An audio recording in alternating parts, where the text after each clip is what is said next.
Ja ću samo otvoriti današnji skup i onda ću prepustiti našim panelistima i moderatorki, a zatim i svima vama, zato što će pola događaja biti posvećeno razgovoru između stručnjaka, a pola događaja ćemo posvetiti svima vama, tako da će svako moći da da svoj komentar i da postavi određeno pitanje.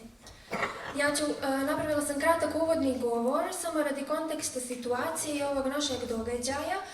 Neki od vas možda i znaju, Crnogorsko društvo ekologa je prisutno na području Buljarice, najprije s aspekta istraživanja biodiverziteta, a kasnije i sa aspekta zaštite određenih područja, kao što je zaštićeno područje u moru Katić, a onda i zbog razgovora sa lokalnim stanovništvom sa kojima smo se prirodno srijetali tokom svih ovih procesa, a i kao što je možda negdje nepoznato u Crnoj Gori, ali poznato među stručnom javnošću, po nama zaštita prirode jednako znači i zaštitu čovjeka i zbog toga nam je bilo jako važno da se konektujemo sa lokalnom zajednicom. Sada ću pročitati govor da ne bih širila sa svojim mislima, a onda, kao što sam rekla, slijedi naš događaj.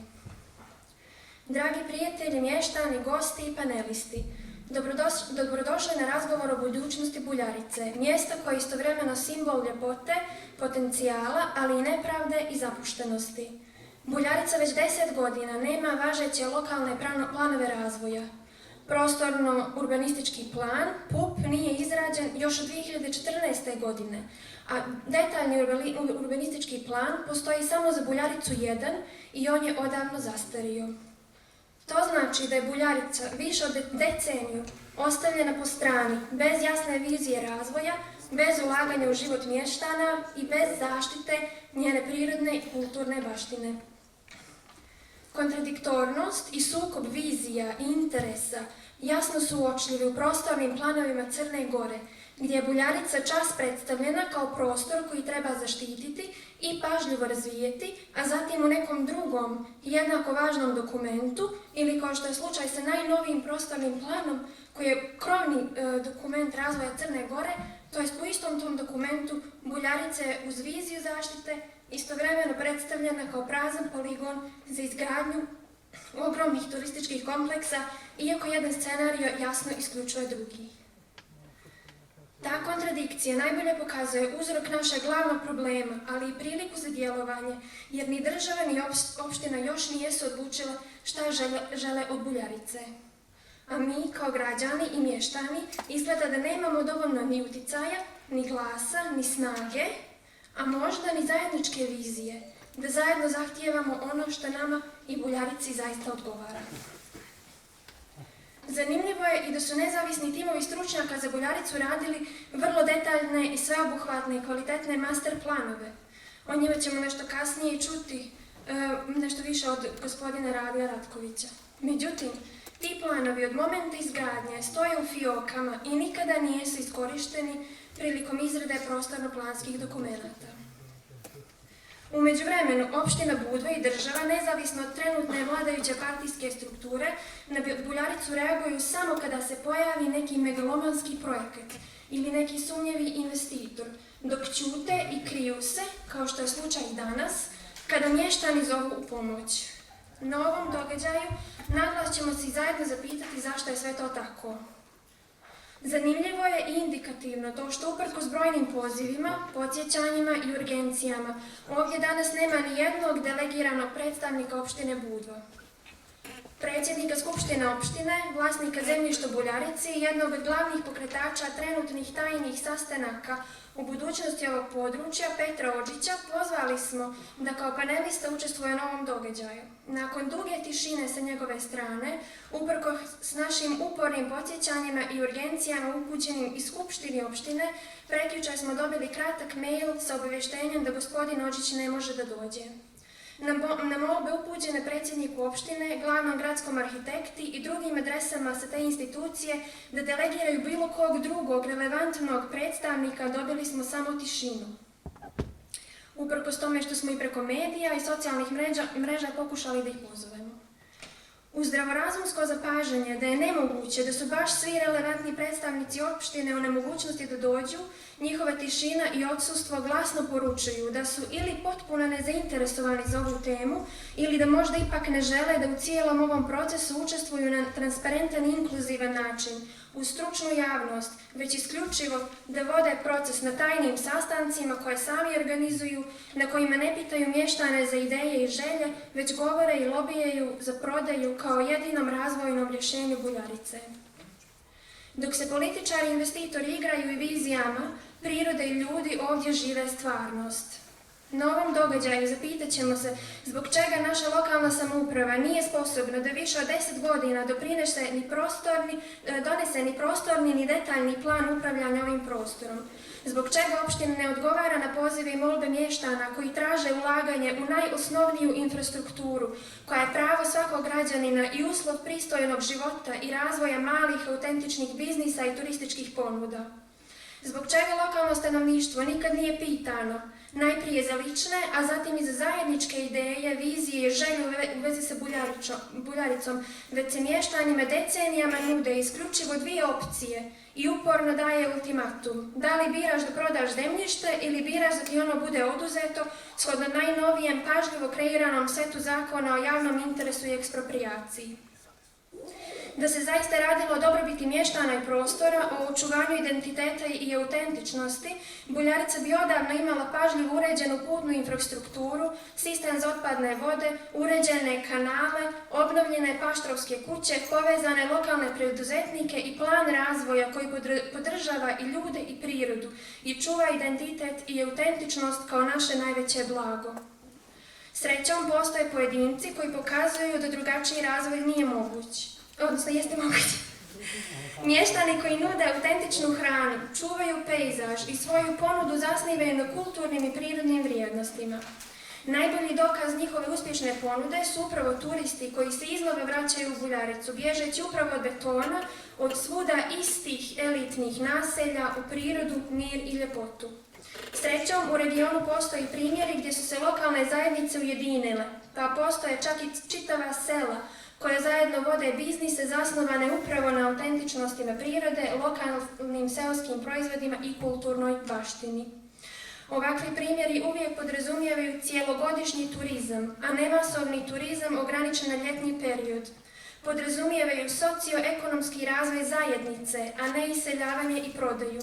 Podrazumijevaju zaštitu prirode koja za uzvrat podržava ovakav model razvoja. Toliko od mene. Vjerojatno ste primijetili da sam imala tremu, zato što prvi put govorim pred mnogima od vas, nije mi prvi put da javno govorim, ali ova tema je za mene jako važna kao biolog i građanina i nekoga ko stalno svake godine od djetinjstva dolazi u Buljaricu i u Petrovac, tako da to poneli su mi emocije i mala i trema. U svakom slučaju, drago mi je što ste tu, nismo bili sigurni koliko će ljudi doći, drago nam je što ste tu uprkos svim manipulacijama i svim porukama koje dobijamo sa raznih strana koje nas ostavljaju samo zbunjenima. Iako danas sa nama nisu ljudi kojima bi trebalo da se obraćamo i ljudi od kojih bi trebalo da zahtijevamo odgovore, tu su ipak stručnjaci od kojih možemo mnogo da naučimo i na neki način to može da nam pomogne da se zajedno ujedinimo za stvarno zdravu, održivu viziju Buljarice.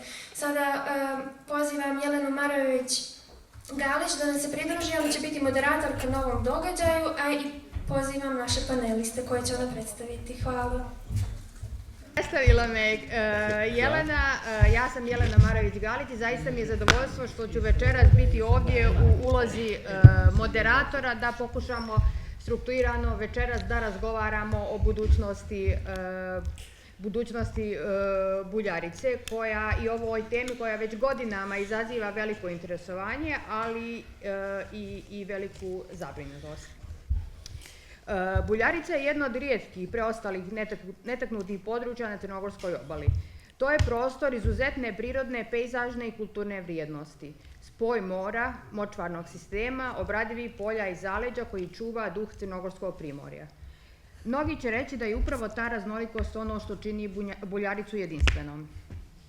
Istovremeno, riječ je o prostoru koje se već duže vrijeme nalazi u fokusu različitih razvojnih planova. Planova za izgradnju turističkih kompleksa, hotela i marina, najave investitora i promjene planova namjene zemljišta, sve su to teme koje se ciklično vraćaju u javnosti. Posljednjih mjeseci ponovo se govori o mogućem interesovanju investitora iz Ujedinjenih Arapskih Emirata, gospodina Mohameda Alabara, iako za sada nema zvanične potvrde, takve spekulacije su dovoljne da u zajednici probude i nadu, ali i zabrinutost. Jer iza svake ideje o investiranju stoji pitanje kakav razvoj želimo za Buljaricu. Da li želimo prostor masovne gradnje ili pažljivo planira održiv i inkluzivan razvoj koji će poštovati prirodu, lokalnu zajednicu i identitet ovog mjesta. Zato je večerašnja debata važna. Cilj nam nije da presudimo ko je u pravu, već da otvoreno sagledamo sve strane, planersku, turističku, ekonomsku i lokalnu. Da čujemo stručnjake, ali oni koji žive ovdje i koji najbolje znaju šta Buljarica jeste i šta bi mogla postati. Zato su naši sagovornici večeras gospodin Dragoljub Marković, prostorni planer, zatim profesor Rade Ratković, turizmolog, gospodin Miša Zaradić, vlasnik kampa Masline u Buljarici i gospodin Miloš Vuković iz Fidelity Consulting. Hvala vam prije svega što ste prihvatili poziv i došli da razgovaramo o ovoj važnoj temi. Također, Jelena je u uvodu rekla da su bili pozvani predstavnici lokalne samouprave, ali se nisu odazvali učešću. Također je pozvana bila i gospođa Svetlana Jovanović, planer. Ona je poslala jedan mail organizatoru i zamolila da ga pročitamo, tako da ću ga ja pročitati integralno. Draga Jelena, i pored nastojanja da se odazovem pozivu za učešće na panelu o budućnosti Buljarice, ipak neću moći da dođem. Molim vas za razumijevanje. Želim da uspješno održite današnju panel diskusiju. Zaključci će po mom mišljenju biti važni za dalji rad na prostorno urbanističkom planu opštine Budva.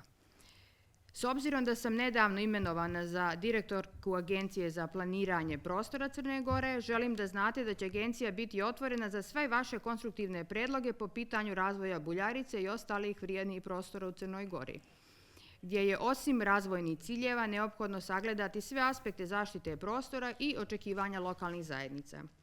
U prostornom planu Crne Gore je jasno definisan strateški pristup razvoja turizma, počev od opštih načela planiranja turističkog razvoja, racionalnog utvrđivanja turističkih prostora preko zaštite prostora kao temelja razvoja. Data je vizija razvoja turizma sa istaknutim specifičnostima primorskog, središnjeg i sjevernog regiona. Istaknuto je u dijelu Budvansko-Peštrovačkog primorja da posebnu pažnju na detaljnom planskom nivou treba posvetiti prirodno vrijednim zonama Buljarice, ostrva Sveti Nikola, Sveti Stefan, Miločer, gdje je potrebno očuvanje prirodnih karakteristika prostora i poštovanja svih ograničenja s aspekta zaštite prirodnih i kulturnih vrijednosti. Najljubaznije vas molim da kolegama i učesnicima panel diskusije prenesete moju poruku iz e-maila, s obzirom da neću moći prisustvovati. Pročitali smo i možda to može biti neki mali uvod, mada ostali smo uskraćene za važne informacije vezano za prostorno planiranje kada je u pitanju ovo područje, ali evo ja sad predlažem da započnemo sa gospodinom Dragoljubom Markovićem. Gospodine Markoviću, vi najbolje poznajete od nas ovdje okupljenih planske procese i prostorne mogućnosti ovoga područja. Po vašem mišljenju, koji su ključni izazovi u usklađivanju razvojnih ideja sa očuvanjem prostora? Često čujemo da Buljarica ima veliki potencijal. Šta su po vama granice tog potencijala i šta bi bilo previše i zbog čega? Hvala vam, evo ja da ne pobrkam, dobro večer svima, pa i meni, da ako bude dobro večer. Premnogo ste mi rekli da sam najbolji poznavalac, nisam ništa od toga, možda ovih procedura i ostalih stvari, a planova danas je to teško znati. Ja sam prosto zahvaljujući tome što sam ostarao, davno pamtim i sretao one koji su davno radili na planovima i urbanizmu Crne Gore uopšte, a to je bilo u Republičkom zavodu za urbanizam i projektovanje koje izuzetno cijenim zbog činjenice da sam ja tamo došao kad je rađen prostorni plan Crne Gore poslije zemljotresa po metodologiji, sistemu izrade planova koji je za mene bio uzor i prilika, spoznaja koja mi je bila dovoljna. Imao sam i tu šansu ili sreću u životu da budem na postdiplomskim studijama u Francuskoj. Ja sam odavde iskustva koristio iz onoga što sam saznao iz procesa izrade prostornog plana Crne Gore na tom postdiplomskom studiju. I smijem da kažem da tamo ništa novo naučio nisam. Ja sam provjerio neka znanja. Inače, naše planiranje je bazirano na francuskom planiranju, na modelu prostornog plana koji je urađen za Languedoc-Roussillon, to je jedna regija francuska na jugu sa Montpellierom, glavnim centrom, 68. godine kad je rađen Južni Jadran. Da ne mistifikujem, jer prije svega mislim da naše planove treba demistifikovati. Ono što gledamo u zadnje vrijeme, jako preskačem puno toga, ne liči na planove. To više nije planiranje, to narod fin i pametno zove, jezik iskaže, to sam čuo od ovih književnika i ostalih, kaže, vrlo je precizan da definiše stvari u životu. To je ucrtavanje. Danas kad se priča o prostornom planiranju, u zadnjih 30 godina nikoga nisam čuo isplaniraj mi jedan prostor, nego ucrtaj mi ono što ja znam da tamo treba. I mislim da tu leži čitav problem. Što mi to želimo da se neđe ucrta? I po meni je prvo pitanje kakva je naša svijest? Koji je naš odnos prema prostoru?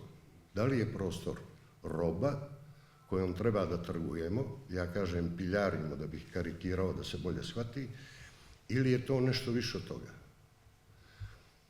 Neko mi je rekao, ja nisam izvorno pročitao, Jevreji kažu, prostor nije roba pa se ne prodaje jer se ne proizvodi. Prostor je nešto više od toga što ja mogu ono što sam naslijedio prodati. Mogao bi da kažem, a zašto je komšijino imanje samo njegovo? Ima li tamo nekoga moga dijela ili baš može biti sve kako on želi? Imam li ja neka prava za to? Na tu dobit, na tu vrijednost kojeg taj prostor ima. I odmah da demistifikujem, da ne budem, a da me ne shvatite kao dvoličnjaka. Ja da imam 1000 ili 10.000 kvadrata na prostoru Buljarice, u ovim okolnostima, pazite sad što ću reći, a sve što kažem kasnije bit će suprotno tome, ali govorim da bi razumjeli, jer želim temu vratiti onamo gdje je početak. Početak je u našem sistemu. Ja da imam 1000 ili 10.000 kvadrata, sve osim kriminala bih uradio da se tamo ucrta 8 spratova, od kojih ću ja dobiti 2, a onaj ko to gradi, onih 6. I ja bi uzeo pare koje nikad niko moj nije zaradio. Razumijete li me što govorim? Ali, ako sam prostorni planer i ako sam neko ko razumije, možda ste to dobro rekli, procese planiranja, onda se trebamo vratiti na početak. Ja i moji kolege, planeri, bi trebali da objasnimo narodu i donosiocima odluka. Donosioci odluka su predstavnici naroda. Nikad ih ne treba kriviti ako im nismo rekli što su posljedice mogućih rješenja. Da kažemo što je ovaj prostor, koji je njegov značaj. Ne zato što ja poznajem biologiju, geomorfologiju, geologiju, ne znam, minerali i ostale stvari, nego to se radi kroz studije, pa zbog toga hvalim prostorni plan poslije zemljotresa, jer je tamo napravljeno 30 baznih studija u kojima je prostor Crne Gore do detalja opisan. Što su njegove mogućnosti? A ja radeći u RZUP-u, čitao sam to kao početnik, mene je to oduševilo. I ne mogu, evo sad, već sam stari čovjek i penzioner, kako niko ovom narodu nije objasnio na kakvom prostoru mi živimo. Nego smo došli do toga da je moguće da danas, evo ja, vraćamo se sad na onu moju upoređenja, nemam, ne bojte se, nemam ništa, neću prodati, da sad prodajemo takvo blago nekome ko tamo gradi nešto od čega mi nemamo nikakve dobiti. Odnosno, imam ja lično. Što ima država od tih silnih milijardi koje smo prodali duž obale Crnogorske, napravljeni su stanovi za tržište, došao je neko drugi, evo profesor može pričati o tome kakav to utjecaj ima na razvoj turizma, pa i svega ostaloga, ostalo vidimo i sami. Kome taj prostor služi? Služi za moj obrt, onoga koji je napravio taj biznis i za uživanje nekoga koji je došao sa strane. I još nam stavi ranu, da ne možemo proći dalje. Da li je to prostor, da li je naš prostor to što smo, evo Milenijum kažu da smo na ovim prostorima, da li imamo pravo to raditi? Imamo li pravo pretvoriti taj prostor u nešto drugo? To je osnovno pitanje od kojega treba poći. Danas opšte je mišljenje. I ja mislim da nema nikoga koji je društveno aktivan, koji ima hrabrosti da kaže stanite ljudi, da vidimo treba li to da radimo ili nešto drugo. Da bi se to reklo, država mora biti uvjerljiva. A zašto bih ja danas govorio ono prvo što sam rekao da bih prodao to? Zbog toga što razmislio bih, nisam baš na prvu da bih piljario sa svim i svačim. Pa bih stao, pa za čem će mi taj prostor? Recimo tih 10.000 kvadrata Buljarice. Ako je već stanje u ovom društvu, pa da ga zovem i država, takvo da nije izvjesno sutra što će biti preko sutra. Pa ljepše da ja uzmem tih 5-10 miliona, da neđe idem, bježim odavde i da tamo nalazim budućnost za svoju familiju. Možete li se sad osvrnuti i na ulogu države i lokalne zajednice u proces planiranja razvoja ovoga prostora, konkretno Buljarice? Šta mislite, šta je po vama urađeno dobro i da li je išto urađeno dobro, a šta je to što su greške iz nekog perioda koje sad upravo nas dovode u tu situaciju da zajednica razmišlja o tome da je bolje prodati nego... Hvala što ste me prekinuli. Ja mislim da je to, jer bi ja ovako dozore, mislim da je to problem upravo onoga što sam rekao. Što je to nas dovelo, našu svijest, do toga da prostor treba prodavati? Da li smo se uvjerili u svoje mogućnosti i jesmo li probali nešto toga da napravimo? Meni se čini da nijesmo.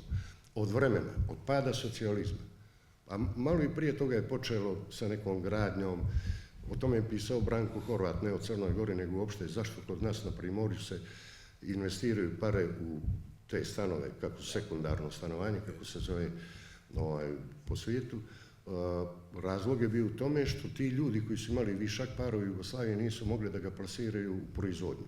A da su tih 100 milijardi dolara koje su uložene u kuće po Jadranskoj obali su bile dovoljne da se Jugoslavija razvije kao Japan, da je imala malu privredu i nešto drugo. E sad, vi me pitate što je država učinjela. Država nije napravila sistem, znači ništa, po meni ništa.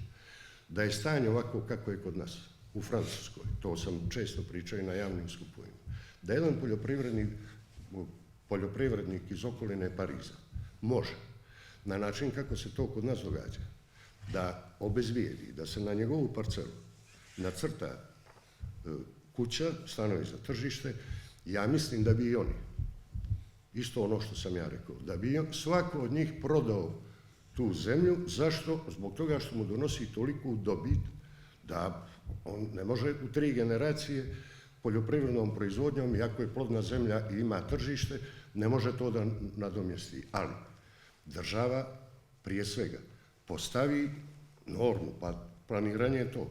Zbog čega mi gradimo? Ja postavljam stalno pitanje, zašto gradimo stanove ako stanova imamo više? Budva ima više stanova, ne znam za koliko procenata, nego domaćinstava.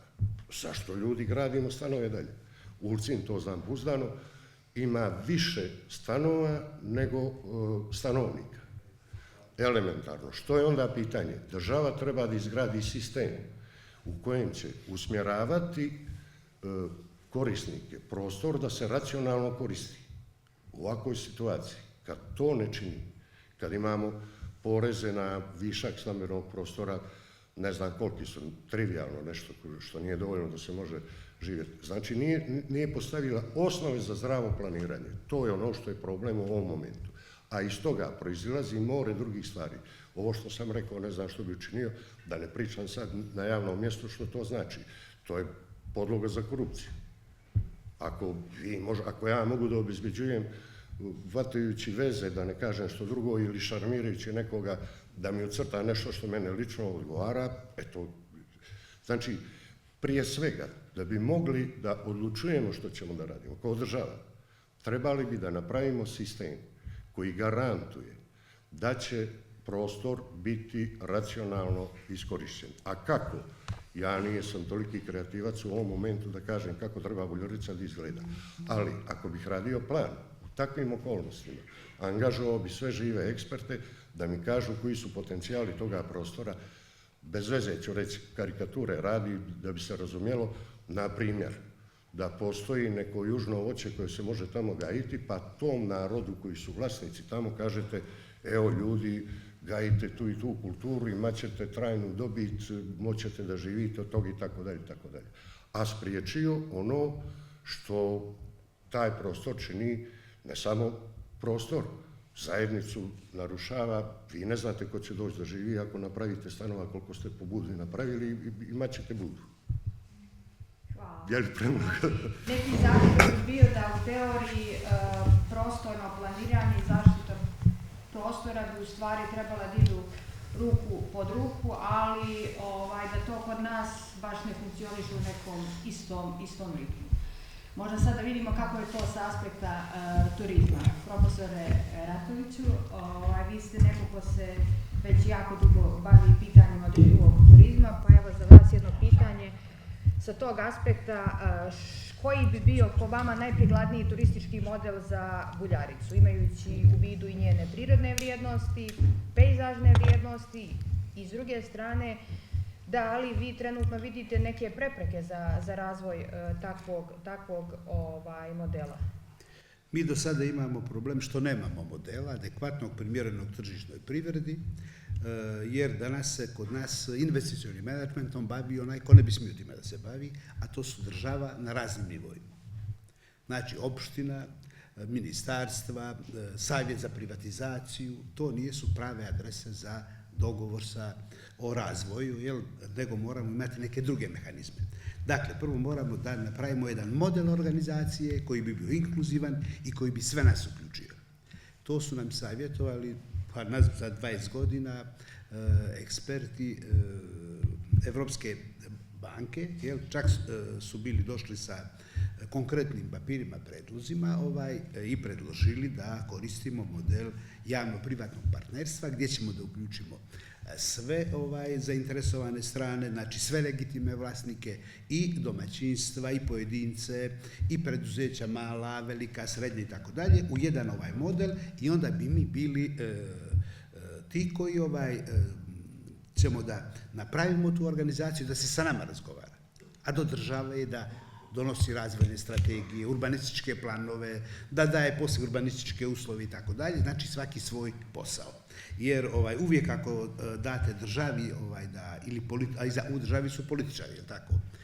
Znači, neke razvijene zemlje se drže poslovice, ne smijete dati političarima da odlučuju o resursima. Oni su po definiciji oni koji troše, a ne oni koji stvaraju. Mi smo jedan model, taj model je bio ponuđen nama i išli su predstavnici Evropske banke zajedno sa našim advokatom jednim koji je napravio akta primjera na našem zakonodavstvu. Svuda su ih lijepo primili, svuda su ih lijepo dočekali, ponudili doručak ili večeru, ali niko nije ništa potpisao.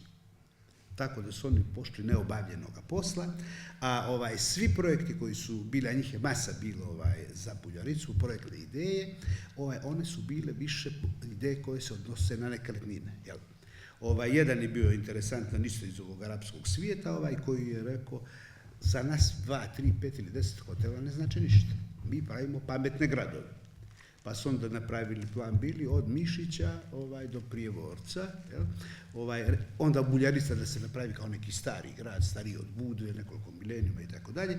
Dakle, sve su to bili projekti koji nisu imali veze sa zdravim planiranjem. Prema tome, ovo što smo danas uradili, skupili smo se dobrovoljno, to je lijepo i to bi trebalo da rezultira da napravimo neko udruženje, gdje će biti svi integrisani, da zajedno usvojimo jedan model, a mi imamo predloge modela razne, i da sa tim dolazimo, čekamo nekoga ko želi da investira kod nas zajedno sa nama, s tim što treba prioritet da bude da mi sami investiramo i da moramo da napravimo jedan razvojni koncept gdje bi lokalno stanovništvo, to mislim ne moraju to biti najstariji, jel tako, nego ko ima tu nekretnine, ko ima volju da radi, da nešto pravi, da se sam od svog rada i svojeg preduzetništva živi, ko ima familiju školovanu koja bi mogla to da radi i da napravimo plan da mi budemo akteri razvoja, a ne da čekamo da nas neko spasi sa strane da nam napravi neke objekte. Znači, to je jedna stvar koju mi treba da uradimo, a nijesmo je uradili. Drugo, kakav koncept razvoja Buljarice? Vi ste bili svjedoci više tih koncepata, da ih ne opisujem, svaki je stavljen ad acta, jer nije niko imao iza sebe, znači legitimne pregovarače, legitimne partnere, nego je to radila država kojoj to ne pripada. I sada se ponovo pokreću iste ideje. Ja se neću vraćati puno unazad, nego od master plana. Vi znate da su nama Njemci 2001. pa ponovo 2008. napravili master plan koji je bio jako dobar, u koji smo i mi bili, makar savjetodavno uključeni, i vrlo je pažljivo urađene i pravili su model projekte. Više tih model projekata je bilo, recimo bilo je za Boku, za za Ucinj je bilo, onda je bila studija za 10 lokacija, a jedna od tih 10 lokacija je bila i Buljarica. Znači, i oni su bazirali na postulatima održivog razvoja i tu se govorilo o jednom projektu koji ima okvir oko 5000 kreveta u to razvojnoj zoni na području Buljarice, ali to nije obuhvatalo postojeću Buljaricu, jedan mjesto, niti je obuhvatalo sela. Nisu se miješali u to, nego na slobodan prostor. I normalno, oni su pažljivo proučavali kvalitet zemljišta i svega. Vjerojatno to nije sve, trebalo bi još da se na tome radi. Zaboravio sam reći da je bila Evropska banka odredila 2 miliona za Muriće, za Buljaricu 2, da oni finansiraju ta istraživanja, da bi se mogle odrediti tačke koje treba da budu zaštićene zone, šta se može raditi, kako se može raditi i tako dalje. Međutim, kako mi nismo prihvatili taj njihov model, onda smo i te pare izgubili, neki ne žale za tim jer smatraju da je to smetnja nekakvom razvoju. Dakle, ja mogu interpretirati to, mada bi sad, da ne idem u detalje, ono što smo mi novo dodali, recimo, jer smo imali sa Ekološkim društvom Crne Gore jedan projekat, pa smo i napravili jedan koncept, mi smo malo dodali glamping, jer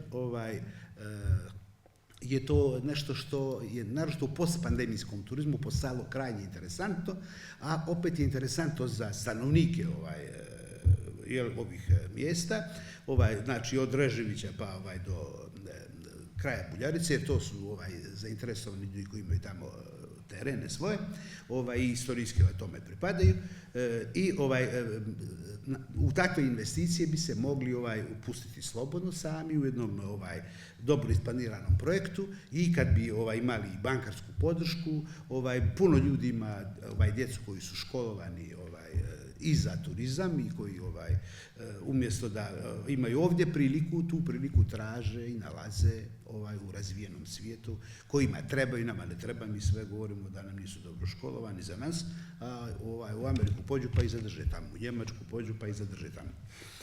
Znači njima valjaju, nama ne valjaju.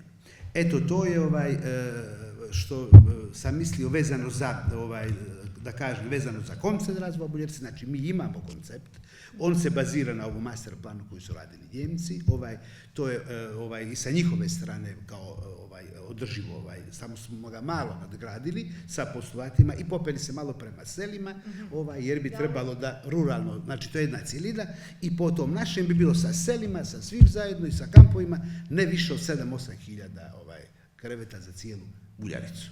Hvala. A recite mi, da li imate neke projekcije ekonomskih efekata takvog održivog modela za Buljaricu u odnosu na, kad kažem ekonomskih efekta, mislim konkretno na lokalnu zajednicu koja živi ovdje, u odnosu na neke megalomanske projekte koji nažalost, gotovo po pravilu isključuju u stvari lokalnu zajednicu? Da. Da, mi smo u ovoj materiji pravili neke aproksimacije tih procjena koje su zasnovane na analizama koje su rađene za druga područja. Znači, jedan ovakav održivi razvoj, on obezbeđuje prvo poštovanje ekologije i klime, ono što je najdragocijenije za nas. Znači, mi u ovim projektima nemamo predviđeno da stvaramo neku novu sredinu, neku novu unakaženu prirodu, jer vi znate da ovi koji su bili građevinski orijentisani, nekretninski orijentisani, prvo što su oni radili u njihovom planu, sruši Rabik, vi znate gdje je Rabik, jer tako, zatrpajte sve, tamo močvare da je više nema i tako dalje, i da onda pravimo tamo, neki su onda planirali da tamo uvedu morsku vodu pa da prave vile pored pa da ih prodaju skupo i tako dalje i tako dalje. Dakle, ovaj naš projekat računa na močvaru kao konstantu. Čak u vrijeme kada je bila močvara regulisana, mi bi rekli regulisana za vrijeme Austro-Ugarske, u njihovim dokumentima močvara se zove, u tim dokumentima je prevedeno na naše jezike, kao močvara sa kanalima. Tako da mi nismo imali vodu po livadama, po ledinama, nego smo imali vodu u kanalima. I to treba tako da i ostane. I mislim da bi takva jedna, jer tu karakteristiku Buljarica mora da trajno zadrži, znači 1000 godina je to održala od kad je poznata iz naše istorije i našeg bivstvovanja ovdje, zašto bi mi sada mijenjali silom na sramotu klimu, prirodu i tako dalje, s tim što je i naša država potpisa mnogih konvencija koje su obavezne, koje čak imaju i primat nad nacionalnim zakonodavstvom o zaštiti prirode, zaštiti ptica, ne znam, rijetkih biljaka i tako dalje i tako dalje. I onda bi mi imali prvo zaposlenost, zaposlili bi svoje ljude, zaposlili bi ih mahom u malim preduzećima privatnim, koji nemaju problema sa nabavkom radne snage. Family business nema problema. Ko ima familiju, on nema problema sa radnom snagom, a to je sad naš turizam ovako masovno to pogađa. Onda imali bi rentabilno poslovanje, brzi povrat sredstava i imali bi multiplikativni efekat na ostale djelatnosti. Da nam se obnove maslinjaci, plantaže, mandarina i tako dalje, nekog drugog voća, da ono što imamo, loza, jer to možemo da imamo ja sam sad na jednom lokalitetu u Buljarici koje nosi ime Lozine, vjerovatno su tu loze bile, ne bi zvali Lozine da nije loza bilo, je tako? Znači to bi dalo šansu da se pokrenu druge grane, tradicionalne, za kojim postoji ogromna tražnja, jer turisti savremeni, naročito turisti bolje platežne moći, većeg nivoa, to upravo traže.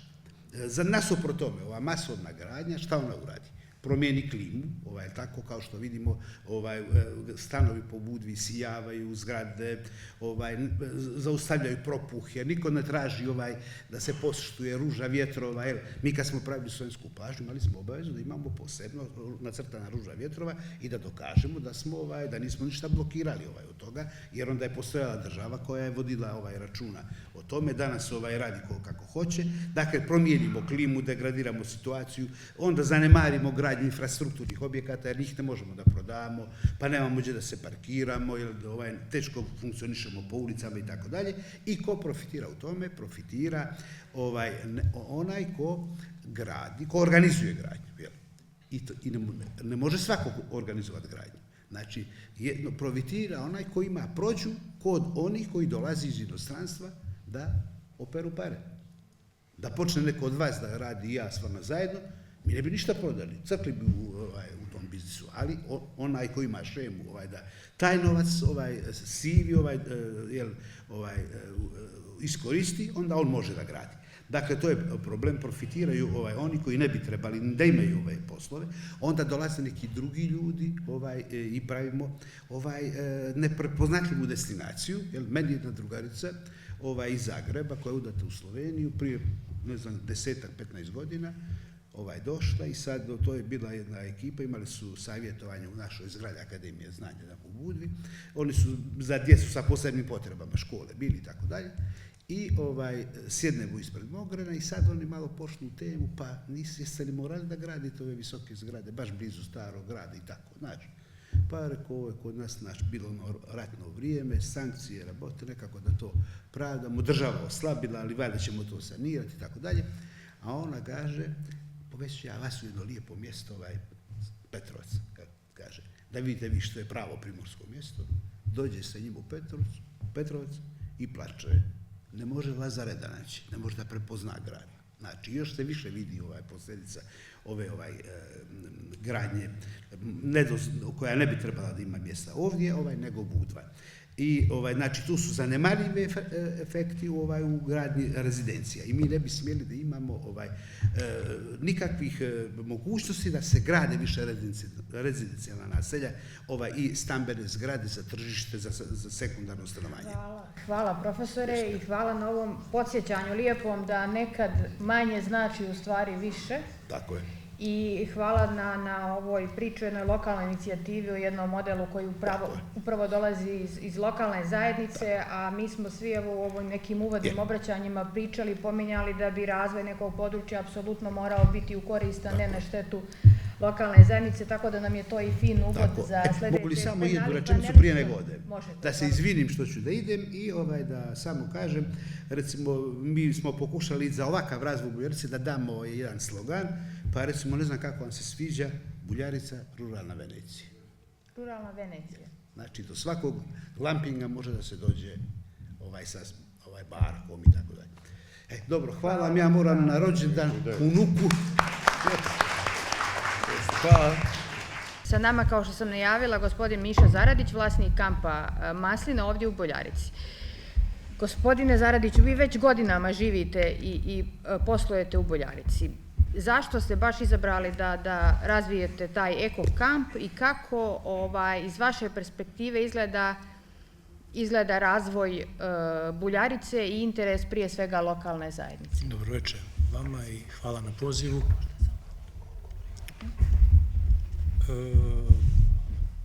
Prvo da kažem da mi je drago što sam došao ovdje da iznesem neke svoje stavove kao neko ko ovdje živi, ko je mještanin. Dakle, nisam ja neko ko je osnovao ovaj kamp, ja sam trenutno treće generacije koji vodi ovaj posao i koji kamp posluje već punih 55 godina. To je nešto što je familijarnog tipa i ja sam jednostavno prije nekih 15-20 godina sebe našao u tom poslu i to je, da kažem, neki moj životni poziv. Kamping turizam je jedna nova grana za naše uslove, ali je to industrija koja jako dugi niz godina posluje po razvijenim dijelovima svijeta, prvenstveno mislim na zapadnu Evropu i to je trend koji je uhvatio velikog maha, a kod nas u našoj zemlji to je još uvijek možda i neka nepoznata kategorija. Buljarica kao jedna mikrolokacija, odnosno kao stanište koje je sad tema razgovora, je idealan prostor za razvitak upravo takvog turizma, zato što kamping turizam promoviše zaštitu životne sredine, afirmiše prostor u kome se živi i kome se radi i naravno radi na zaštiti uopšte te životne sredine. Kao što je rekao, Buljarica je idealan prostor iz razloga toga što ona ima određene predispozicije. Buljarica je jedan veliki prostor koji ima dosta zelenih površina, dosta šumskih površina, veliku plažu i samim time su se stvorili uslovi da se na tom prostoru ne stvori samo jedan, nego na više kampova koji manje više dobro ili loše posluju.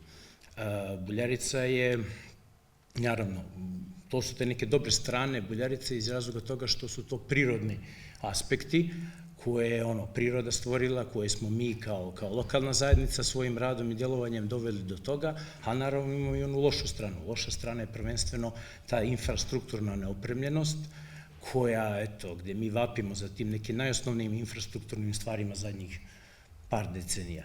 Tako da je to, mi nemamo na one najosnovnije preduslove za razvoj jednoga mjesta. Tako da u takvom statusu mi imamo jedan nekonkurentan status, u takvom poslovanju imamo nekonkurentan status i možemo da kažemo da u nekim, manje više u nekorektnim uslovima, otežanim uslovima funkcionišemo. A šta bi za vaš posao i vaš biznis značio razvoj velikih projekata koji podrazumijevaju masovnu gradnju ili stanogradnju? To bi značilo, znate kako, taj ljuti građevinski lobi sigurno da ne bi imao neka prevelika razumijevanja za te neke ekonorme. Možda s početka bi imalo, ali definitivno je tu profesor Ratković je fino objasnio kako taj građevinski lobi funkcioniše i šta je do sada, kakve posljedice, kakve rezultate stvorio i kakve su posljedice svega toga. Definitivno da ne bi imao previše razumijevanja i da bi se ti problemi eskalirali, ukoliko bi došlo recimo do realizacije ovakvih nekih projekata, da bi kad tad poslovanje ne samo kampa, nego i svih ljudi koji u toj lokalnoj zajednici imaju bilo kakav biznis, i tekako bi osjetili posljedice svega toga. Znate, a ta neizvjesnost šta će biti, kako će biti, jako neprijetan osjećaj. Šta bi bila neka poruka donosiocima odluka? Šta je po vama neka mjera, dobra, prava mjera razvoja Buljarice? Pa, s obzirom kakvi su nam političari i kakva nam je situacija u državi, ne znam, oni gledaju naravno svoj interes, oni su tu da troše, a ne da stvaraju. Definitivno da bi, zvanično bi trebalo da uzmu u obzir prvenstveno naše interese lokalne zajednice, a tek onda da vide koji su interesi tog budućeg potencijalnog investitora i da jednostavno mi ne ispadnemo iz te priče, ne u smislu da mi budemo dio te priče, možda čak i ne bi htjeli, ali samo da ne budemo, ukoliko bi došlo do realizacije toga, da ne postanemo građani nekog drugog reda, da se ništa ne pitamo, da se, ne znam, od tog postojećeg dijela Buljarice pravi neki određeni geto, da ljudi ne izgube svoje poslove, jer su to uglavnom familijarni poslovi, gdje ljudi iz generacije u generaciju vode i da jednostavno ne ostanu bez tih nekih mini biznisa koje su stvorili na svom zemljištu ili na tom prostoru na kome posluju. Hvala.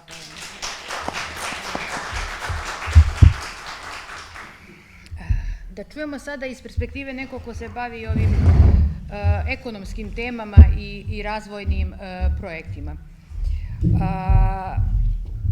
Miloše, u javnosti se sve češće govori o novom zakonu o strateškim investicijama i strateškom investitoru, kako li se već zove, koji bi, kako se navodi, trebao da olakša realizaciju velikih projekata kroz određene ubrzane procedure i olakšanu mogućnost ekspropriacije. Hoćete li vi nama objasniti šta to tačno znači? Prvo, dobroveče svima.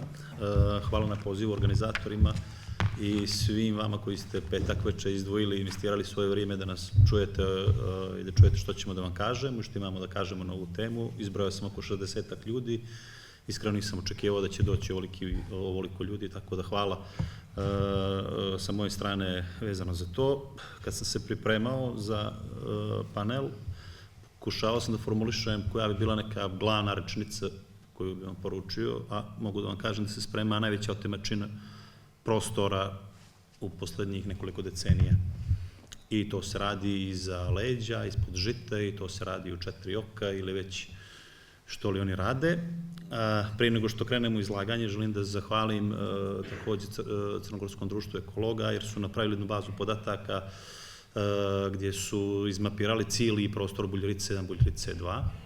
Tako da imamo podatke o svim vlasnicima, teretima, ograničenjima, površinama, objekata i raznim podacima koje dobijamo iz, da kažem, iz posjedovnog lista. Reći vam jednu zanimljivost da ima puno vlasnika, fizičkih lica, pravnih država i drugo. Ima nepoznat vlasnik 88.553 kvadrata. Samo neke od zanimljivosti koje smo vidjeli u bazi podataka, tako da ćemo se baviti i pratit će se svaka promjena na imovini, da vidimo da li se nešto kupuje, prodaje ili se nešto radi ispod žita. Sad kad krećemo da pričamo o zakonu o strateških investicijama, to vam prodaju kao neki zakon koji će to da ubrza investicije, da riješi sve probleme sa kojima se susretali. Kao što sam rekao, to je jedna od najvećih otimačina prostora po kratkom postupku, kako su oni to zamislili, po onom čuvenom metodu paf, stežu vam pravni obruč i dogovaraju se sa investitorima u 4 oka i mene ne čudi što oni nisu došli, jer vjerovatno se ne dogovaraju dok mi ovdje razgovaramo sa vama, oni se vjerojatno dogovaraju negdje sa investitorima i sa bilo kim drugim. Taj zakon nosi niz ozbiljnih formalnih i suštinskih nedostataka koji govore da je neadekvatan i nosi ozbiljne posljedice. Prošle godine u decembru je bila javna rasprava, ja sam bio na javnoj raspravi, podnio sam 15 primjedbi, jedna mi je samo usvojena, ostali 14 su odbili, naravno taj zakon je u pripremi i sve ovo što se dešava, što slušate o investicijama, o milijardama, stotina miliona, sve to mora da se zaokruži kroz pravni okvir, a to vam je taj zakon o strateških investicija. Reći ću vam neke stvari koje sam primijetio. Dakle, najozbiljniji problem je potpuno izostavljanje preciznih zakonskih odredbi o zaštiti kulturnih dobara i zaštiti životne sredine. Bukvalno su pregazili sve ono što, taj zakon gazi sve ono što drugi zakoni predviđaju i oni su rekli, mi smo uzeli hrvatski zakon kao osnovu, ja sam pogledao hrvatski zakon, a on kaže da predviđa detaljne procedure za sprovođenje procjene utjecaja na životnu sredinu, pribavljanje ekoloških dozvola, saglasnosti na izvještaje i sanacionalnim programima i ocjeni prihvatljivosti za širu zajednicu. To u zakonu, crnogorskom zakonu o strateškim investicijama ne postoji. Dalje, oni potpuno gaze sve ono što ograničenja koja mogu da se nađu u pravnom prometu vezano za zaštitu prirodnih i kulturnih dobara i ja mislim da oni to svjesno rade jer, kao što sam rekao u startu, rekli su da im je osnova hrvatski zakon koga su potpuno, mogu reći, pravno izmasakrirali i došli do rešenja koja predlažu, koje će, ja mislim, biti vjerojatno nekoj WhatsApp sjednici vlade usvojeno porukama da ljudi ne znaju što su pročitali. Čisto da znate, oni su uveli nerealno kratke rokove za postupanje državnih organa u ovim procesima zaštite životne sredine i zaštitu kulturnih dobara. Dakle, u nekim slučajevima 5 do 10 dana. Dakle, sve ono što se nekad radilo mjesecima, godinama, rekli su ok, mi to, nadležni organi moraju da postupaju u najkraćem mogućem roku. Jasno mi što to znači da bi sve uradili po ovom principu o kome sam pričao, da pregaze sve dosadašnje zakone. Nikakve pravne kontrole neće biti pri sklapanju tih ugovora. U hrvatskom zakonu stoji da hrvatsko odvjetništvo, državno odvjetništvo, znači nešto kao naše vrhovno državno tužilaštvo, mora da saglasnosti na svaki od tih ugovora. U našem zakonu o strateškim investicijama je to izbrisano. Zašto? Zato što ja vjerujem da tužilaštvo i tužioci ne bi baš dali saglasnosti na one zakone koji se dogovore u 4 oka, nego bi jako dobro vodili računa o državnom interesu, jer znaju da je to krivična odgovornost. Tako da to vam je još jedna stvar koju treba da se uradi. I oni su rekli 30 dana od prijema urednog zahtjeva u Hrvatskoj, znači kad se pripremi full dokumentacije, njihovo državno tužilaštvo daje mišljenje, u našem zakonu toga nema.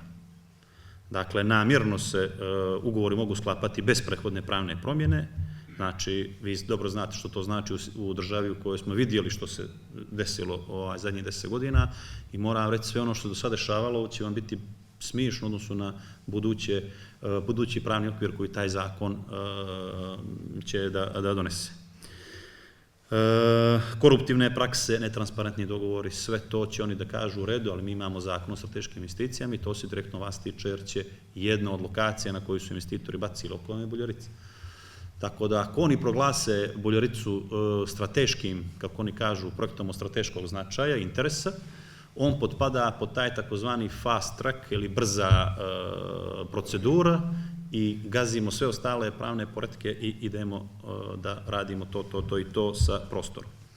Nema nikakve, pošto u Buljarici ima velike površine su u vlasništvu države, mislim da su milioni kvadrata u pitanju, potpuno izostavljen dio zakona koji bi precizno regulisao način raspolaganja nekretninama u vlasništvu Crne Gore po tom zakonu. Dakle, spremaju da ono što je u vlasništvu države Crne Gore potpuno stave na milost i nemilost investitorima. Potpuno su centralizovali ovlašćenja Ministarstva financija i Agencije za promociju stranih investicija. U hrvatskom zakonu imate nadzorno tijelo koje nadgleda sve projekte. Ovdje su izbrisali nadzorno tijelo i samo jedno ministarstvo potpuno centralizovano. Ministarstvo financija vodi računa o projektima i Agencija za promociju investicija vodi operativni dio posla. Tako da jasno vam je u kontekstu, kad posmatrate sve ovo što sam do sad rekao, što je ideja. Netransparentnost, centralizacija i donošenje odluka u malom krugu ljudi i zanemarivanje prava pitanja imovine pod restitucijom. U hrvatskom zakonu jasno su odredbe navedene da se tretira restitucija na ovaj način. ovdje apsolutno Da li nema. je to u suprotnosti, izvini što te prekidam, sa EU? Taj zakon je još u proceduri. Znači, u decembru je bila javna rasprava, oni su u januaru napravili izvještaj sa javne rasprave, ja mislim da čekaju neki trenutak, Nova godina, Božić, ili tako to, da ga gurnu ili kad bude neka tenzija, vi ćete samo doći u jednom trenutku, da, to je zakon, istini zna da se desio. Restitucija je jako bitna i ono što su radili u februaru mjesecu, što je bitno za vas, kao vlasnike, pretpostavljam da ima ljudi koji su vlasnici imovine kao fizička lica ili kao pravna lica, oni su promijenili zakon o upravnom postupku i napisali tamo za projekte koji su proglašeni strateškim interesom, ubrzava se proces ekspropriacije. Dakle, vi ćete, znači, kad kažem... Šta to u praksi znači? To znači da vi znate kako traje proces ekspropriacije, možda traje godinama, oni će maksimalno da ga ubrzaju. Provjerite izmjene zakona o upravnom postupku, vi ćete, znači, sve pravne osnove... A u tom procesu ekspropriacije na koji način lokalna zajednica može da zaštiti svoje... Pa ja ću vam reći kako je bila situacija u Beogradu na vodi. Beograd na vodi, ne znam, znate koja je to lokacija. Što mislite koliko je bio kvadrat koji je pod ekspropriacijom? Ista je, znači, ovo je copy-paste procedura Beograda na vodi, da znate. Znači, sve što se desilo u Beogradu na vodi, ja imam jedan timeline. To je bilo moje drugo pitanje da vas pitam. Jeste. Paralela Beograd na vodi. Najbolja lokacija u centru Beograda je plaćena 19 € kvadrat. Kroz isto proces ubrzane ekspropriacije. Tako da, znate ono kad su iseljavali Sava Mala, sjećate se onoga, ono je sve bio paravan da bi završili ovu priču ovamo. Tako da, pratite dobro što se dešava i pratite dobro te neke situacije incidentne, jer u tom trenutku oni najbolje reaguju i stavljaju to. I to je, mislim, moja poruka, ima tu jako puno oko zakona o strateškim investicijama, ali kad on bude pušten u pravni promet, a nadam se, evo, pokušat ćemo još jednom i kroz skupštinu i kroz odbore da ukažemo nelogičnosti, ali to vam je pravna osnova za megalomanske projekte kao što je ovo što su pokušali da urade s velikom plažom, što se nadam neće desiti ovo sa Buljoricom i drugim velikim projektima, Slovenska plaža i druge stvari. Tako da to bi bilo vrlo oprez, vodite računa što se radi i dobro pogledajte dokumentaciju, pripremite se jer ovi ljudi, na moje veliko razočarenje, apsolutno ne vode računa o javnom interesu, već samo interesu ličnom i investitora koji su doveli da rade to što rade, a što svi vidimo, jel tako, nije da se kriju već. Hvala Miloše, hvala u stvari svim panelistima. Mislim da smo negdje sad dobili jedan zanimljiv uvid u ovu tematiku iz različitih uglova, ali mi se čini da smo se dotakli srži jedne dileme, a to je da li Crna Gora ima snage i volje da sama definiše pravila igre umjesto da se prilagođava onim što su želje investitora. I to bi možda, prije nego što počnemo sa pitanjima iz publike, bih zamolila svakog od vas pojedinačno da se osvrnete na tu dilemu. Kako vidite, evo, pričali smo o Buljarici, na primjeru Buljarice, da li Crna Gora ima snage i volje da sama definiše neka pravila, da postavi pravila igre ili će nam investitori diktirati shodno njihovim željama? Hoću ja prvi, pošto sam prvi. Sudeći po onome što smo govorili, moje analogno tezi o kojoj ja govorim, mi nemamo jasnu strategiju, što mi hoćemo. To je osnovno pitanje. I države nema. Odnosno, to što formalno mi imamo. U prostornom planu, na primjer, piše da je to razvoj turizma uz maksimalno poštovanje zaštite životne sredine. Ok. Znači li to da će svi planovi nižega reda to poštovati?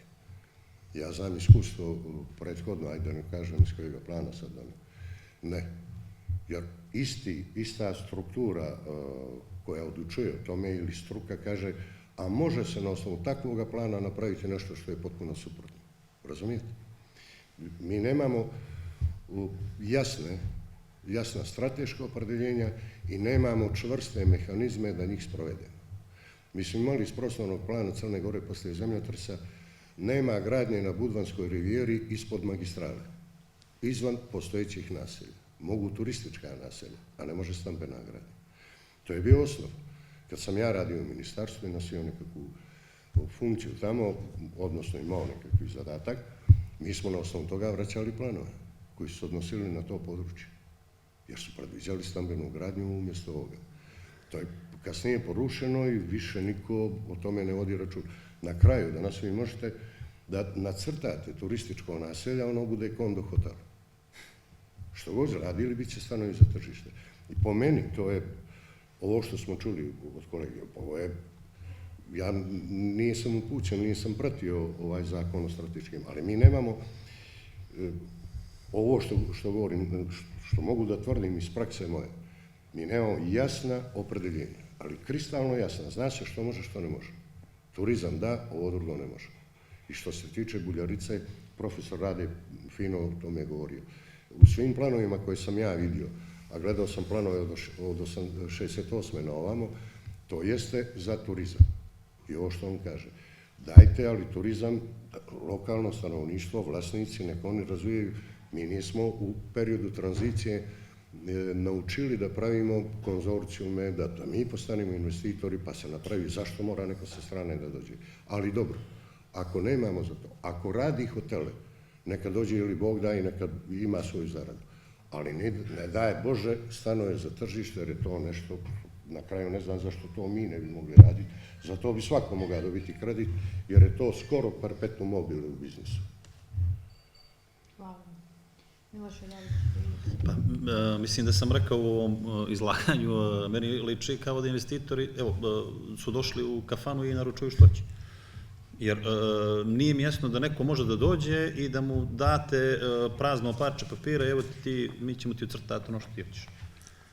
Reći ću vam timeline, znači ovaj zakon je bio u decembru prošle godine, sporazum sa Ujedinjenim Arapskim Emiratima je napisan za jedno popodne, dan pred odlazak premijera na potpisivanje i on je došao i napravio da se naslanja na ovaj zakon. Dato je ljudima pravo, ono što će biti, što smo čuli prošle nedelje na jednoj konferenciji gdje je bio profesor Časlav Pejović, koji je meni lično otvorio glavu sa jednom konstatacijom da druge države s kojima, to moram da pročitam jer nisam skroz u tome, dakle, pošto smo mi Arapima, u Ujedinjenim Arapskim Emiratima rekli da mogu da rade bez javnih nabavki, bez tendera, ako imamo potpisane bilateralne sporazume sa državama koje imaju klauzulu o najpovlašćenijoj naciji, to su recimo Srbija i Holandija, ta klauzula omogućava tim investitorima iz tih država, znači ja sad mogu, ili bilo ko od vas, da otvori firmu u Srbiji ili Holandiji, može da tuži državu Crnu Goru za to što mu nije dala jednaki tretman kao investitoru iz Ujedinjenih Arapskih Emirata. Otvara se, po njegovim riječima, mislim da čovjek je predaju Japanu, svjetsko ime, radi arbitraže, otvara se Pandorina kutija da može da nas tuži bilo koja firma, nova, stara, za to što, ako postoji ova klauzula o preferencijalnoj naciji, znači neograničen broj tužbi i neograničen iznos. Mislim, ja sam da tražio od potpredsjednika Skupštine da automatski aneksira se taj sporazum.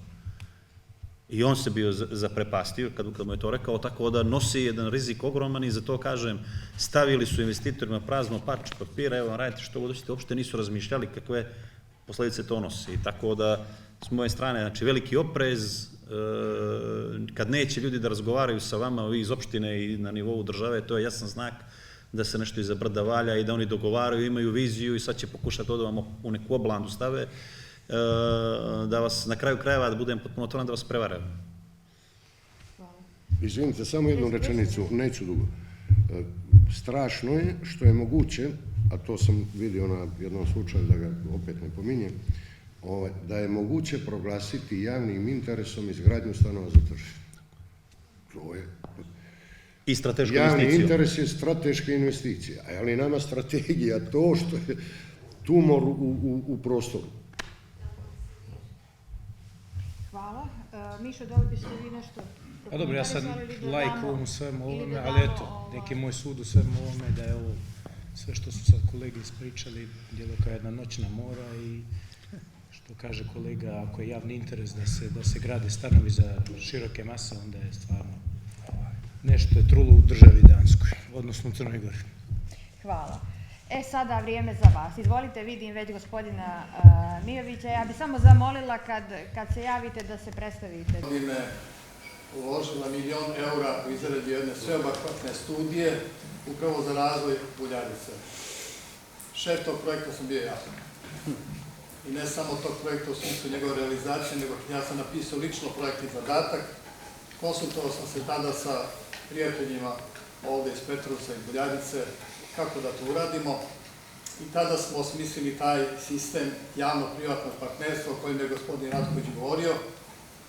I kad smo uspeli nekako da ubedimo Evropsku uniju da nam da €1 milion da taj projekat realizujemo, napravili smo zaista jedan plan gde smo uspjeli da napravimo jedan koncept održivog razvoja u kojem su nekako bili usklađeni interesi kako stanovništva, tako i opštine, republike, pa smo čak razmišljali o tome kako da izađemo u susret nekim eventualnim zahtjevima investitora, jer bi oni morali isto nešto da kažu, da imaju pravo da učestvuju u tome. I sve to jako lijepo bilo urađeno. Znate što je €1 milion za jednu studiju? To su ogromne pare. I to je rađeno na godinu i po dana. Međutim, šta se desilo? To nije bilo u interesu donosicima odluka na vrhu zemlje i da došlo do jednog interesantnog fenomena. U to vrijeme su bili zainteresovani za projekat Buljarica 2 čoveka u državi. Jedan se zvao Milo Đukanović, a drugi Svetozar Marović. Interesantno da su se tada posvađali oko tog projekta i zbog njihove svađe ovaj projekat koji smo radili godinu i po dana, a oni su naravno imali svoje neke koncepte kojima nije odgovarao ovo, oni su isto trebali nešto imali su svako od njih imao neke svoje investitore i uglavnom ovaj projekat je završio negdje u nekim ladicama. Čak mi koji smo dali €1 milion za to nismo uspjeli da dobijemo nekakve te tehničke studije u koje je uloženo su ogromne pare, to je negdje ukradeno i ostali smo bez toga. Evo, taj koncept i sve to gospodin Ratković znaju neki ljudi o tome, to bi moglo sada da se reciklira, međutim vidim da nema interesovanja za to. Opet imamo donosioca odluka koji bi teo po istom principu, znači da on lično nađe investitora i da on to ovako od ozgo na dole nametne kako njemu to odgovara, a njemu odgovara očigledno da sve institucije koje imaju neku nadležnost u planiranju i tako dalje, ili stručne institucije koje bi mogle neke svoje inpute tu da daju, da se one eliminišu, a glavni cilj eliminacije su naravno je stanovništvo, zato što, a kako to možemo da zaključimo, pa upravo po tome što je ovde, što se ovde planira da se nešto proglasi javnim interesom, što treba da služi komercijalnoj eksploataciji. I zato što se i čita ovaj koncept, taj zakon o strateškom planiranju se radi zato da se premosti period od danas do 2008. ili 2009. godine kad treba da uđemo u Evropsku uniju, kada tako nešto neće moći da se radi. Znači, sve se sad radi zato da se za ove 2-3 godine završi posao. A kako da se završi posao? Pa tako što će vam neko nametnuti rešenje, proglašiti javni interes u vašu imovinu, vaše imanje i na njemu graditi hotel, a vi se tu ništa nećete pitati, dobit ćete neku mrvicu i vjerovatno ćete dobiti pare ko zna kada, ako uopšte ništa dobijete. Eto, to je to. Dakle, vrlo jednostavno. Po istom principu. Znači, ono što nekad gospodin u ono vrijeme vlade Mila Đukanovića, tada je bilo, stariji se sećaju toga, to je bila dopuna zakona o eksproprijaciji. Tako se to zvalo, a za vas koji to ne znate, ta dopuna je trebala u stvari da država uzme vaše imanje, vaše zemljište, vi se selite odavde, nemate nikakva prava, možete da se bunite, da podnesete tužbu, ali ne možete da dobijete pare odmah, nego tek kada sud presudi, a sud godinama naravno će o tome da veljača. Umeđu vremenu on će da napravi taj neki svoj projekat i vi možda jednog dana dobijete pare. A umeđu vremenu treba se iseliti. Tada je došlo do pobune stanovništva Buljarice i Petrovca i tada se i opština, tu i gospodin Marović odigrao interesantno neku pozitivnu ulogu, jer i on je bio u tom, ne znam. A dobro, otišao u zatvor, naravno. Ali on se tada stavio na stranu stanovništva, dakle, nije isto njegov investitor, pa onda je on, eto tako, bio na strani građana i tako dalje. Ele, uglavnom, znači, imajte u vidu da ovde njih, gospodina Spajića, koji je glavni šef svega ovoga i koji naravno ima tu savjetnike u vladi, vjerujem da su gospodin Mandić, Knežević, ko je sve tamo, Ibrahim, svi su oni tu, imaju neki interes i tako dalje, imaju svoje projekte, znači njima je cilj da za ove 2 godine realizuju to što mogu bez ovih evropskih pravila, bez ovih sadašnjih zakona, brzo po njihovom obrascu, a da se vi ništa tu ne pitate i da vaš interes ne bude u to ugrađen. Eto to je. Da ako mi se složimo sa time što oni nama nude, da neće biti eksploatacije. Ekspropriacije. Tako sam ja to shvatila. To je jedna stvar. Druga stvar, mi bi trebali stanovništvu da objasnimo da ekologija nije samo priroda, nego i to kao prvo, to je što većina shvata i razume, je naše zdravlje. Ja kao doktor koji se bavi detoksikacijom, znam dobro kakve obolenja nastaju ako jedna marina se gradi, što sam plan videla, jer sam imala kao gosta ruskog arhitekta, koga je poslao gospodin Arapin, gde se videlo na tom da je u levom delu, kada se gleda prema moru, planirana marina. I da bi mi trebali prema građanima koji ne veruju da je to toliko negativno, nego čak misle da ćemo dobiti kanalizaciju sa ovim projektom, što nemamo, i da se to namjerno radi, da se namjerno ne pravi nikakva kanalizacija, da bi mi ovde imali problema i prihvatili tako nešto, i na koji način mi da se organizujemo, da to objasnimo stanovništvu koje to još ne zna, kojih ima, kako da se uključimo i kako mi pravno možemo da delujemo da se to sve ne bi desilo.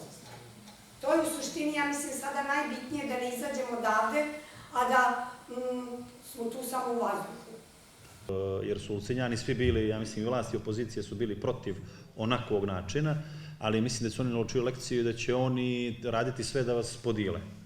I da će vjerojatno prvo će vas kupiti, pa će vas onda pričati 1 na 1, pa će da vas ubjeđuju, da vam pričaju priče i to što vam sve pokazuju, sigurno Marina, to se vidi iz dokumenta, njima je bitno samo da to prođe sa što manje buke, tako da budite jedinstveni i otvarajte sve za javnost i kažete im u redu, možemo da pozovemo druge ljude da čujete što vi pričate, imate ljudi koji jako puno znaju i o prostoru i ekologiji i o drugim stvarima. Ako vam budu rekli ne to da radimo u 4 oka, onda znate da se nešto muti. Znači, slobodno, što transparentnije, predložite im da se svi uključe, a ne da vas jedan po jedan zovu i morate biti stvarno jedinstveni i to je pokazao primjer Ulcinja gdje su svi bili, znači to je bilo baš, i onda je svima lakše mi sa strane koji dođemo da branimo, jer ako je zajednica ujedinjena, ništa vas ne može. To je moje iskustvo koje 2 mjeseca je trajala priča oko velike plaže, tako da bi to bio savjet. Sve transparentno, što više zajedno da budete i da se ne pomjerate, jer će jednu priču jednima, drugu priču će drugima da priče. A da li da čekamo da dobijemo neki plan od njih šta, jer oni nama nisu ništa prezentovali? To morate od države dobiti. Znate kako, država je ta koja će na kraju to odluči, on može da crta što god hoće. Evo idejno rešenje, recimo Slovenska plaža, ja vam tvrdim da ono neće onako, će biti još veća izgrađenost. On je napravio idejni projekat sa 300.000 stanova, on će još da gradi tamo, tako da meni je jako čudno kad investitor dođe i ne zna što da gradi, nego se njemu daje mogućnost da on ucrtava što god hoće. Meni je to prvi crveni alarm i ja mislim da pritisak morate da izvršite na državu, na predstavnike opštine, da bi znali što je tu ucrtano, šta oni predviđaju dokumentima. Ja tvrdim da oni sad zajedno neće to ucrtavaju. Znači da ne čekamo, da oni nešto prezentuju, nego sada da kažemo to i to ne. I sve u pisanoj formi. Dokumentacijonu osnovu da pravite, sve u pisanoj formi, da im se obratite, da znate što planiraju da ucrtaju. Što više da vas ide, da ne idete sami, i sve, da zovete i medije, da zovete i civilni sektor, sve ljude, jer, kažem vam, njima je sad iz Ulcinja su naučili da će da vas razjedine. što vas više bude zajedno, napraviti neki operativni tim, ne znam sad kako funkcioniše zajednica, ali mjesna zajednica ili nešto, da ti ljudi imaju mandat da pregovaraju sa njima i da vas informišu kao cijelu zajednicu. Mislim, ovo ne mora bude tačno, ja samo kažem vam iskustvo koje smo imali. Tu smo čuli sigurno pozitivnih mišljenja, međutim, ono što nismo čuli je šta raditi. Narod nema dovoljno znanja o tome o čemu vi pričate, jako ste vi stručni u tome. Ono što nama treba jeste primjer. Sličan primjer kao što je investitor nedavno predložio za Ulcinj. On je rekao da je za jednu noć napravio prezentaciju i napravio haos sa tim. Zašto nezavisna struka ne pruži sličan primjer, nešto što bi mogli zainteresovani da podrže i da to bude način prihvatljiv za jedan dio naroda, sigurno. Samo planiranje je također problematično. Ovdje smo na istom panelu prije, ne znam koliko, par nedelja imali od čelnih ljudi opštine nagovještaj da će opština planirati prostor, što jeste prema zakonu. Učešće građana.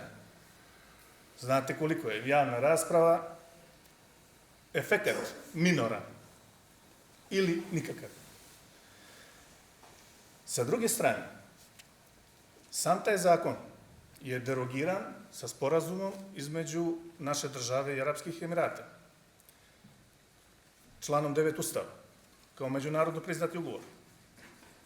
Članu, čini mi se, 3, sad ću biti precizan, član 3, stav 1, tačka D, država se obavezuje da omogući planska dokumenta koja će biti pripremljena u saradnji sa entitetom. Znači, derogira se zakonodavstvo nacionalnog nivoa, koja je mogućnost učešća građana u tome. Opet vas pitam način, da li imate vi da nam predstavite neki način, model koji bismo mi mogli podržati. Žao mi je što je profesor otišao, siguran sam da je imao nešto da predloži, međutim, to što je predložio profesor, mislim da je jako malo poznato nama koji smo većinom vlasnici imovine u Buljarici. Nama treba nešto zašto bismo se uhvatili, što bi podržali. Nešto što je održivo, sa rezervom za buduće generacije. Mi isto ne bi pojeli sve. Vi ste pomenuli, gospodine Markoviću, 2 sprata solitera. Mi koji imamo po 2-3 kuće tamo, nama to ne znači ništa. A razumijemo se. Ima puno ljudi naših koji isto tako misle.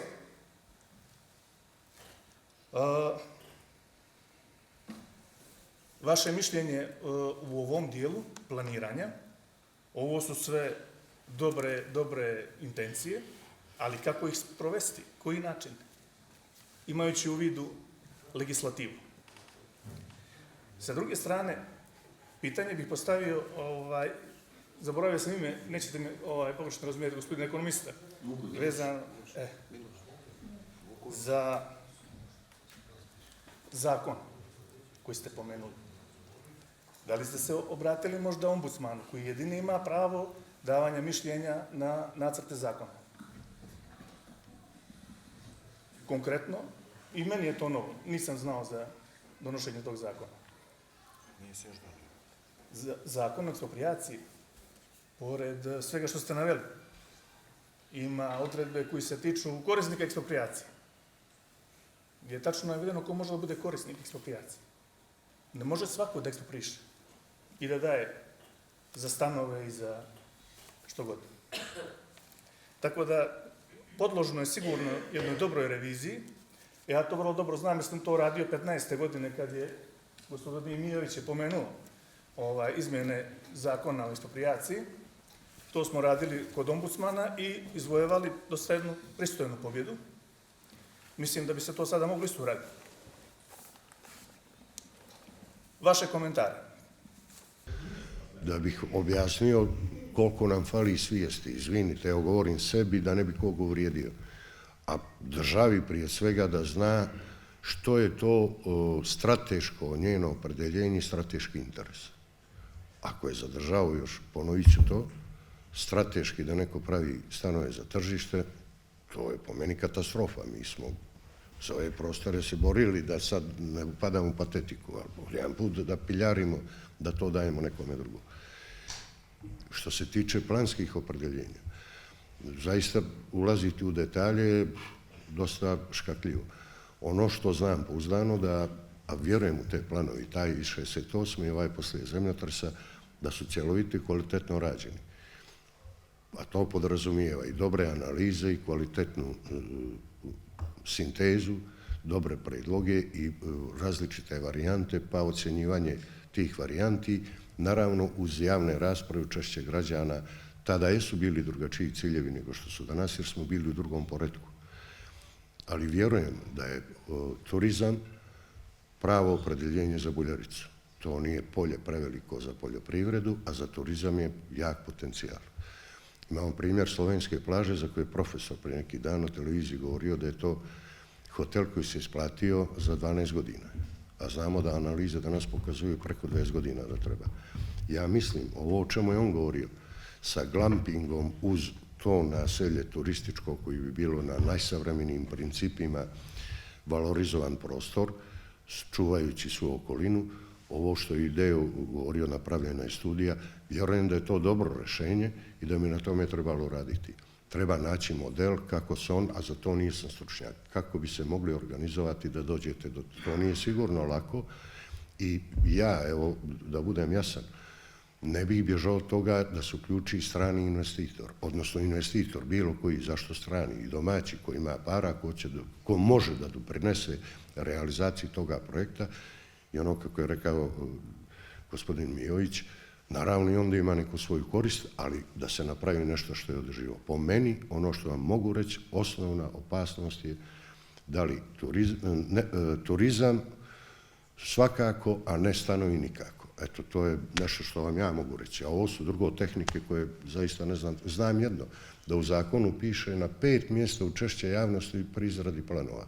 Ali također znam da to nikome ništa ne znači. Čak ne znači recenzione komisije, čiji sam bio član, ne za ovaj plan, o neke druge, napišete to kada niste ništa pisali, nikome ništa ne znači. Sad, kako to izliječiti, ne znam. To je već neka politička borba. Daj samo da pokušam da odgovorim.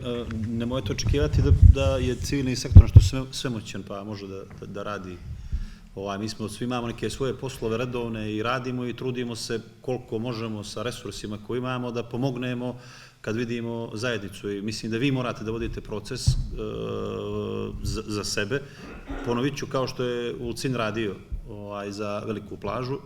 Ja, što se tiče zakona o strateškim investicijama, ja sam bio na toj javnoj raspravi, podnio sam, imate proceduru, pa sam imao izlaganje, pa sam podnio na obrazcu 15 primjedbi, obrazložio svaku primjedbu, ja sam dobio samo da su sve odbili, čak bez obrazloženja, i jednu su mi možda usvojili. Da bih vam rekao koja je moć institucija, Agencija za sprečavanje korupcije je dala također, ja mislim, jedno dobro mišljenje oko sporazuma sa Ujedinjenim Arapskim Emiratima, gdje su skrenuli na veliki rizik od korupcije. Mislite da je to koga interesovalo? Dakle, kada kažete ombudsman, još će manje ombudsmana da, kako bi mi rekli, da fermaju, ni 5%.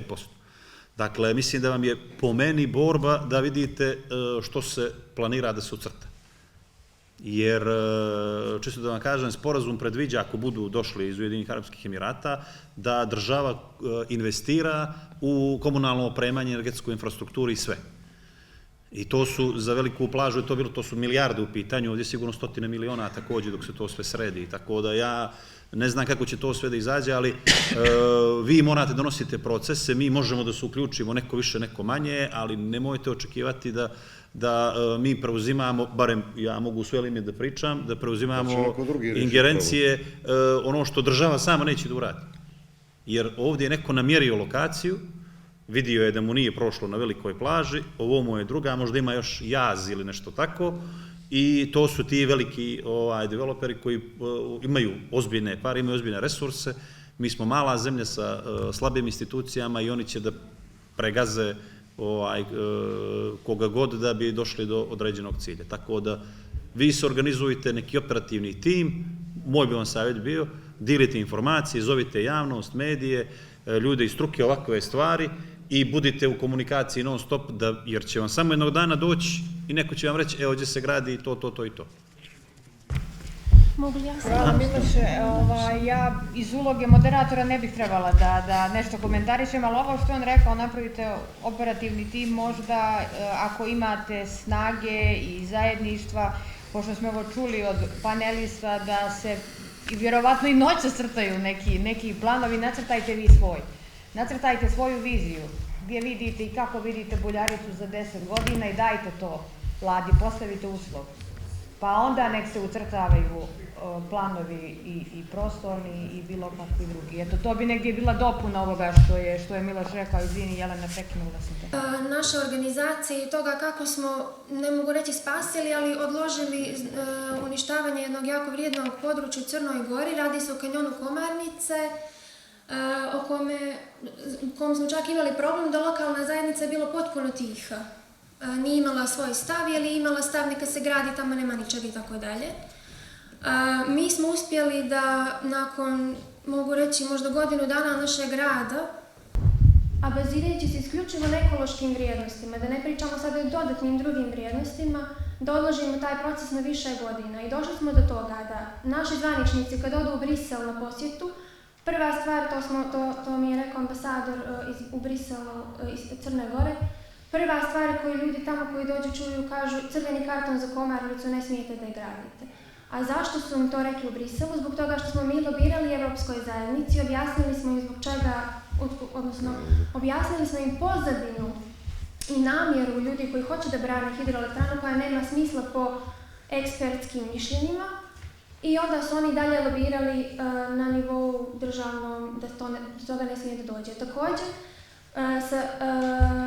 Također, druga stvar, još zanimljivija, investitor koji je planiran da izgradi hidroelektranu Komarnici, čuvena francuska firma, najveća energetska firma u Europi. Ona je rekla, mi nećemo da gradimo Komarnicu jer je u suprotnosti sa postulatima zaštite prirode. A zašto su to rekli? Zbog toga što smo mi dali glas toj rijeci i na nivou ne samo državnom nego i evropskom objasnili smo da to nije dobra stvar sa aspekta zaštite prirode. Dakle, nije da rješenje ne postoji, nije da put ne postoji. Važno je iskoristiti sve mehanizme i važno je ne zatvoriti se u svoje kuće i prepustiti sudbinu i područja našeg i djedovine naše i budućnosti djece i tako dalje nekim ljudima koji uporno to i žele od nas, da se mi sakrijemo i da se izolujemo. Tako da bih pozdravila predlog Rada Ratkovića, sa kojim mi i sarađujemo jako dugo.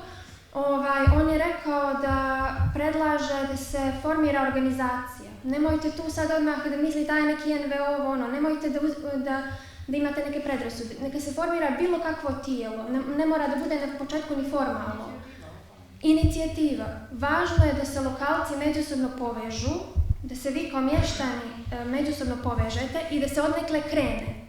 A podrška će doći.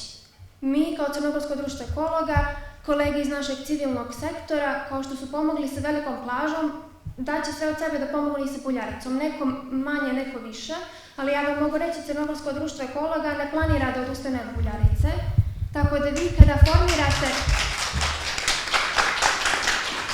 Ali mi isto ne možemo voditi bitku umjesto vas, jer i za Komarnicu, za koju smo otprilike sigurni da ćemo odbraniti, jer nema ko da investira u nju, opet je najljepše nešto kada se lokalna zajednica pridruži. Zbog čega?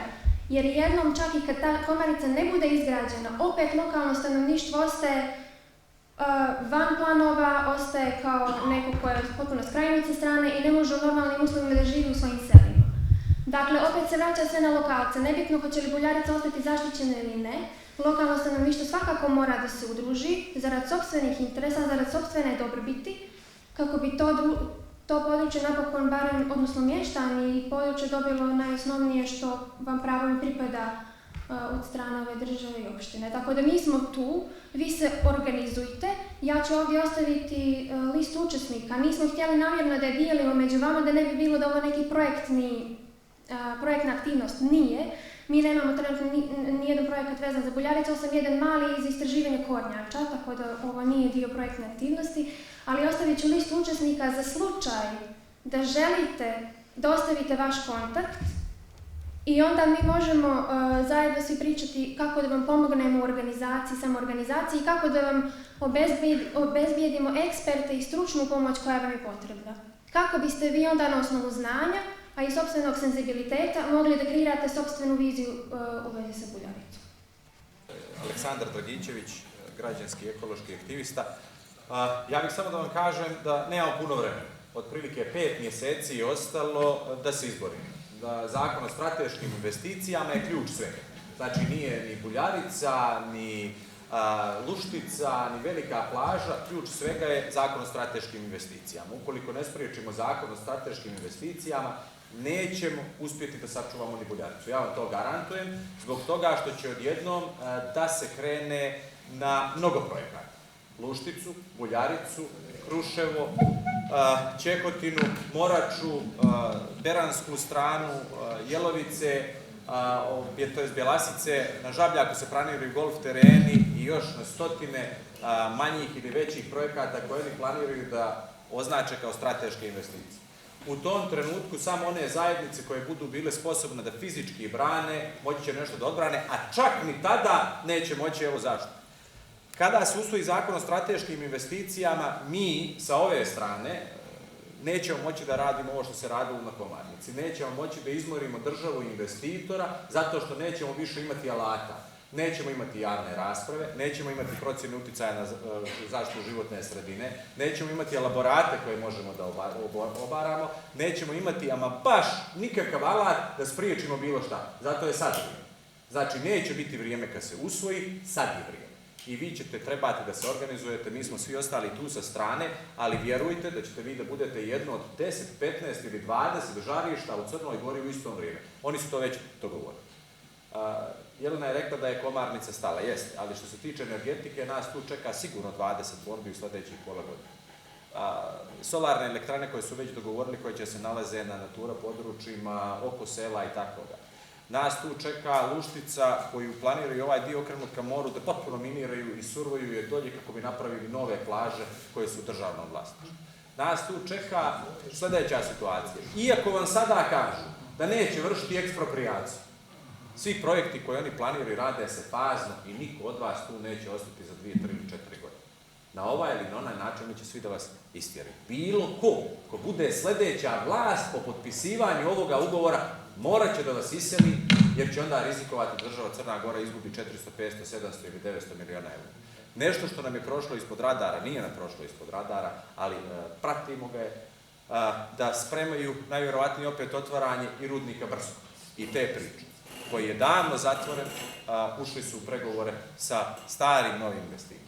Podijelili su sve kvadrante za istraživanje, pa čak i 2,5 km odavde, od Buljarice, od Petrovca, da istražuju naftu i gaz. Nas čeka jedan jako opasan period.